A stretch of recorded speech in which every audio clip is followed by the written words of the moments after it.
Hi vlog! Welcome to my guys. For today's video, mag-change oil na naman tayo sa ating Flame 150X. So yung odo niya mga sir, mga ka-helmet ay nasa 6,000 plus na po. So ayan, yung takbo niya, yung galing tayong Camiguin, pumuntang Surigao, Marihatag. So may issue.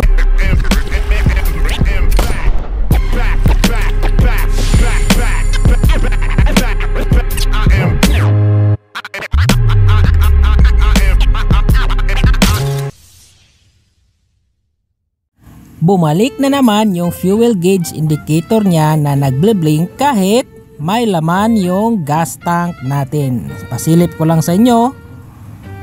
So ayan mga sir, mga ka-helmet, parang full tank pa rin pero nagble-blink na yung fuel gauge. Pero para sa akin, hindi po yan big deal kasi nasanay na ako sa ating flash V1 na walang gauge indicator kaya sumisilip ako palagi sa tangke. So ito na mga sir, mga ka-helmet, check natin yung 2,000 plus na oil ng Delo Gold Ultra kung malinis pa ba o anong kulay niya. So yan, for me, reddish pa yung kulay niya. At mga boss, mga sir, mga ka-helmet, kung gusto mo inani nga cash, nasa link ang comment section, panarbaho rin mo. Na-drain ko na lahat yung used oil. So ngayon, isasara na natin yung oil cap. At ito pa rin mga sir, mga ka-helmet, Delo Gold Ultra pa rin yung gamit ko. At hindi ko to i-recommend sa inyo mga sir, mga ka-helmet kasi kung stock pa lang yung clutch spring nyo, hindi talaga ito mabisa para sa inyo mga flame. Kasi nakapagpalit na ako ng clutch spring, so naka-racing clutch spring na yung flame ko, mabisa na tong oil na to para sa akin. Alright. So kayo mga ka-helmet, mga sir, ilang ml ba yung nilalagay nyo sa inyong mga flame? Kasi yung akin nasa 1,300 ml po yung nilalagay ko kasi yun po yung nasa manual niya. So sinusunod ko lang po yung nakalagay sa manual. So yan, tinitingnan ko yung ml indicator niya kung sakto na ba yung nailagay ko na oil sa ating makina.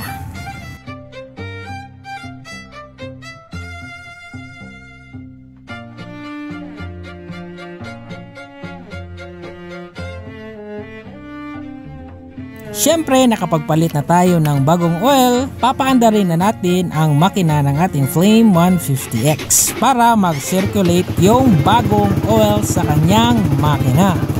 At kung ikaw ay nakarating sa haba ng video na to, ilagay mo sa comment section kung taga saan ka at isa-shoutout kita next video.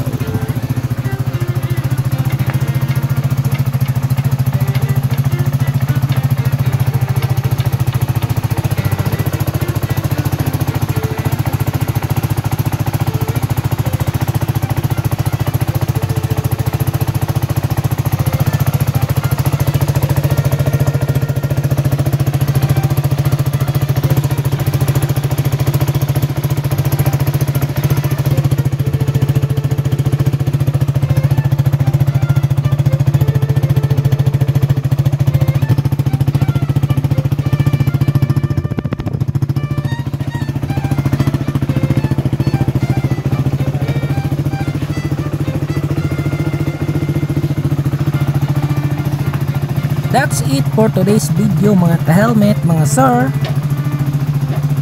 Island Born out. Peace.